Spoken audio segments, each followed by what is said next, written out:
Hello Villiscas, welcome back to my channel, or if you are new here then just welcome. Hi, my name is Brenda. I do mostly paranormal videos here on my channel, so if that is something that you're interested in, please consider subscribing down below and turn on your post notifications so you do not miss when I post another video like this one. Alright, with all of that being said, let's go ahead and jump right into today's video.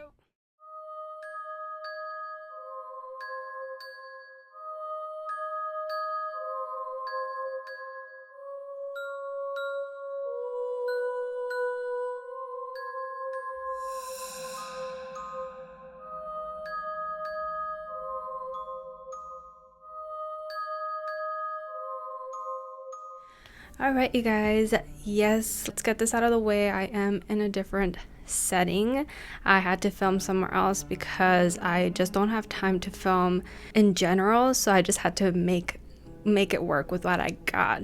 So yeah, different setting, got that out of the way. Okay, so let's go ahead and get into today's topic, which I am going to be telling you guys about 3 paranormal cases that are based in real life. So these are cases that are said to be about real events that happen in real life, and then people are saying that it's got paranormal ties, that there's some kind of paranormal background to these stories. Okay, I hope the light's not too bright. I can't really tell.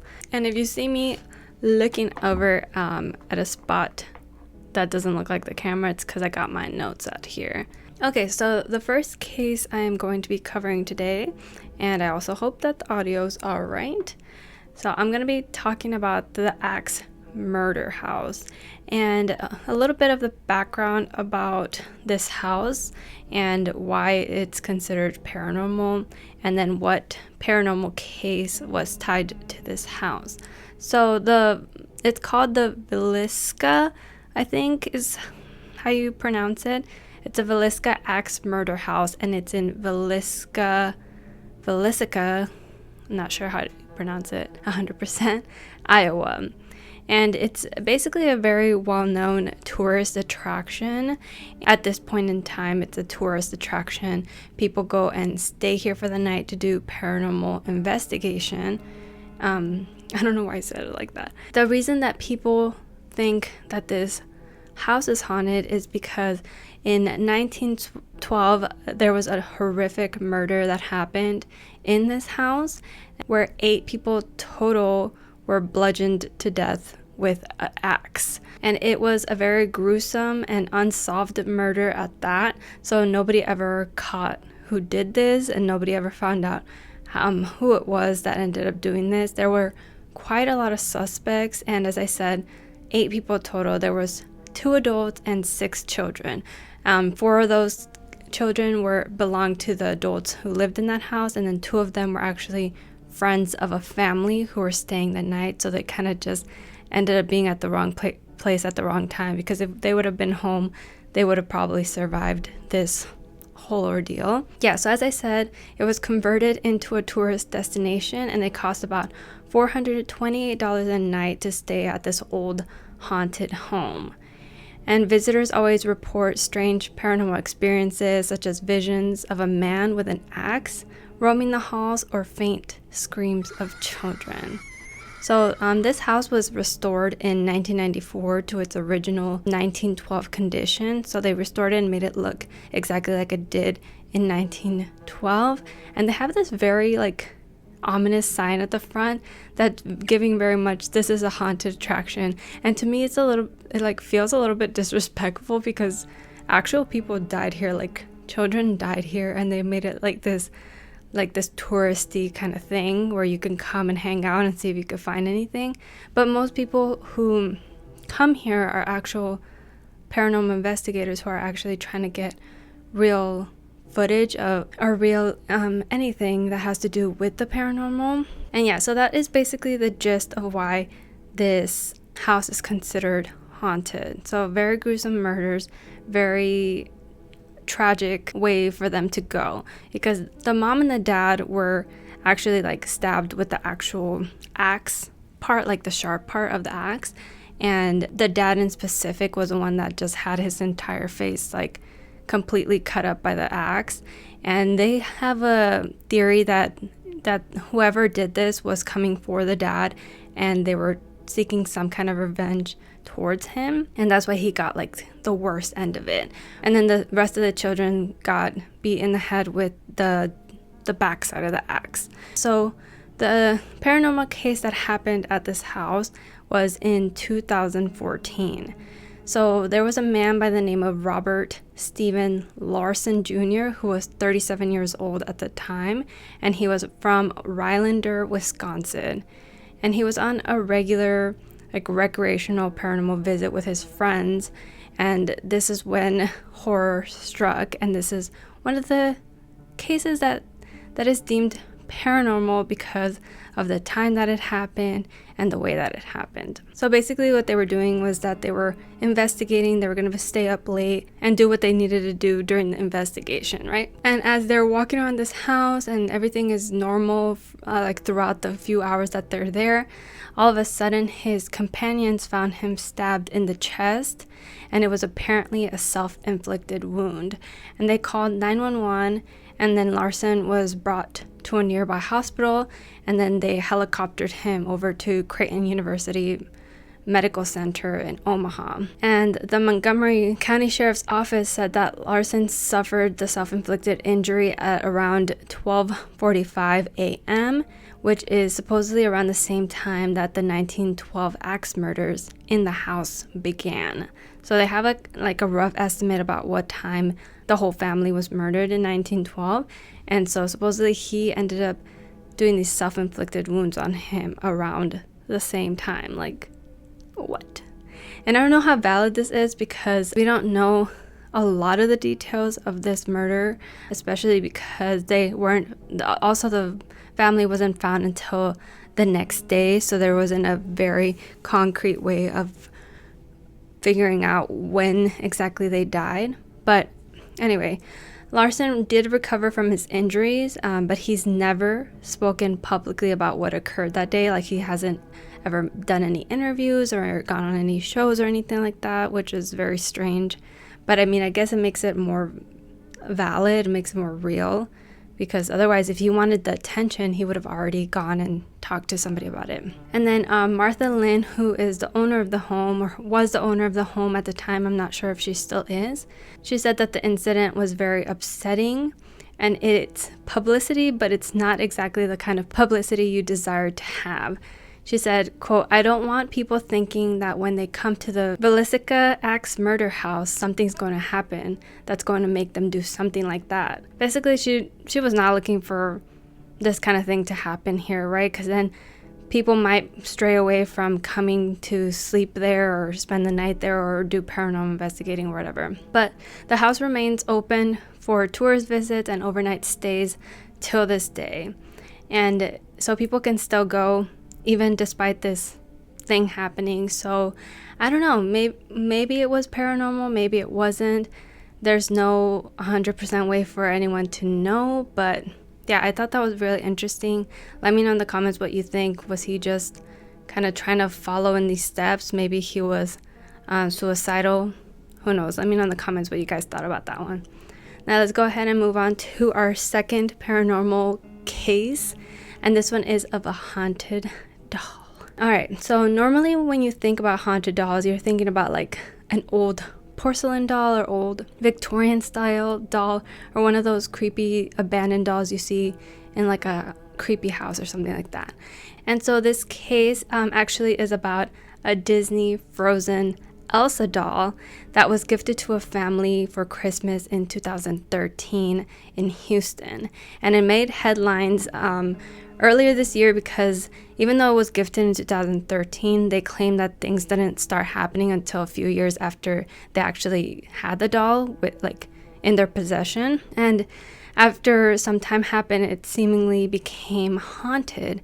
Now, how it became haunted, I'm not too sure. Maybe somebody invited a demon into it, just like Annabelle, the movie. I feel like maybe somebody thought it was like a little girl spirit, and then they let the demon use the doll, kind of let them in their space.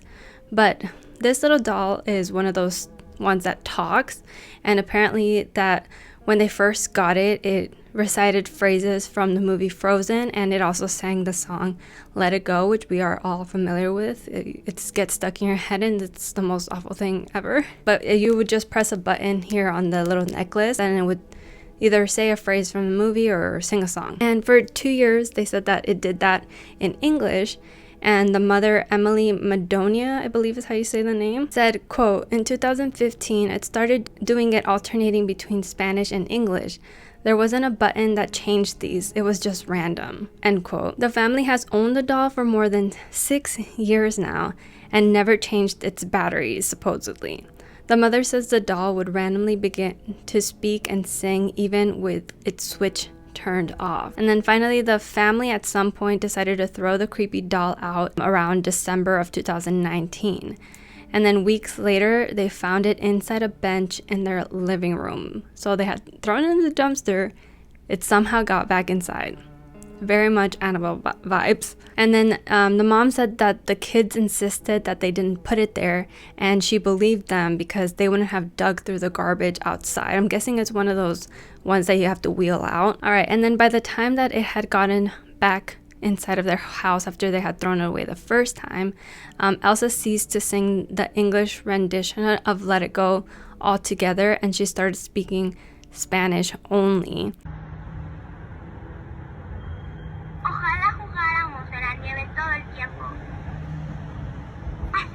Con nieve juntas es muy divertido. A mi hermana Ana y a mí nos gusta jugar en la nieve dentro del castillo. Soy la princesa Elsa de Arendelle. Es increíble. ¿Jugamos otra vez? Nieve y hielo, a brillar les ordeno. ¿No es divertido jugar en la nieve? ¡Qué bueno que somos amigas! Whenever they pressed the button. There was no way to switch it from Spanish to English. It somehow just started doing this on its own, which is so creepy. And maybe it was a glitch of some sort, but still, like, why would they program it that way, right? If there was no way for you to change which option. Sometime later, the family then double bagged the doll and they placed it at the bottom of their garbage, which was taken out on garbage day. So they didn't wait until the garbage truck came to pick it up. They were like, no, we're gonna wait until garbage day and then throw it out, make sure that they take it away. And then after they did that, they had gone on a trip shortly after that, and then when they returned, Elsa had come back as well, and she was waiting in the backyard of their home. And this time the family mailed Elsa to a family member or a family friend in Minnesota, and he ended up taping the haunted doll to the front bumper of his truck. I think it was like a Jeep or something. And at this point in time, it hasn't made its way back to Houston yet, but Madonia, or the mom, her latest Facebook update on the creepy doll is just basically that the family friend or the family member still has it in Minnesota and it's still tied to the truck and they haven't seen it back in their house. But what they have been experiencing is like doors shutting on their own, different kind of noises in the house that they usually never heard. And yeah, still, whether it's for sure or not, maybe somebody was playing a prank on them. Who knows what could have been actually going on, but it seems like even after the doll is gone, there's still some kind of paranormal activity going on in their house. And I'm thinking that if it was some kind of evil entity, that they don't really need the doll to still be around. I feel like maybe it was taunting them by bringing the doll back from the garbage or whatever. And then finally, once the doll was actually not able to be brought back, maybe it was just not able to do that realistically, the spirit was just gonna still linger around and do what it needed to do. So yeah, basically it. But yeah, let me know what you guys thought about that one, and of course all of these here. But that one was very creepy to me because I hate dolls. I hate all kinds of dolls. I don't care if it's cute or not. Like, I don't care if it's like a Disney one, any kind of doll, especially porcelain dolls. But for me, I'll stick with plushies. All right, so the next one is about an exorcism. So You guys know that there are a lot of different exorcisms that have gone wrong in the past in general.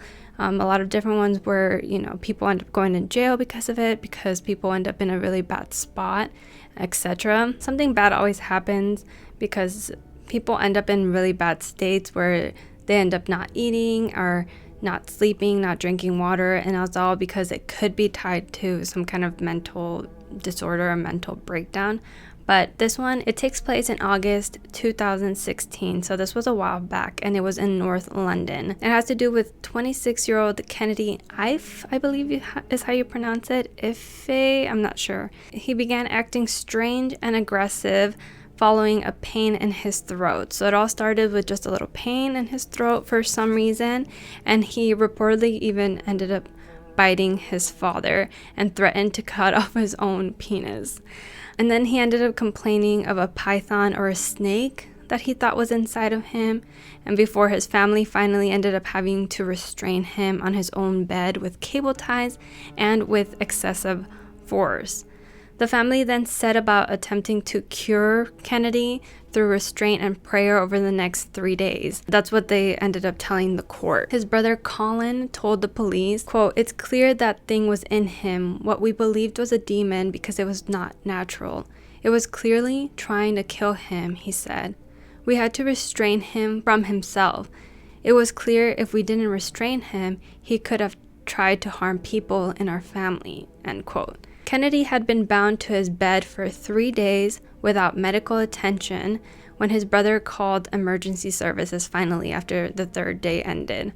He explained that Kennedy was complaining of dehydration, and he appeared to have developed breathing issues and was then pronounced dead around 10:17 a.m., the last day of the exorcism that they were doing on him. When police were at the house, Colin allegedly carried out an attempted resurrection by chanting and praying for Kennedy. All 7 of Kennedy's family members were accused of manslaughter, false imprisonment, and causing or allowing the death of a vulnerable adult. And then a post-mortem examination of his body revealed over 60 wounds, including a possible bite on Kennedy's body. And his father, Kenneth, along with 4 of his brothers, sustained injuries as well. So there was a lot of struggling, I'm guessing, going on from the family members trying to restrain him, and then probably Kennedy trying to get himself loose. He probably was hurting them and hurting himself as well. And then Kenneth, which is the dad,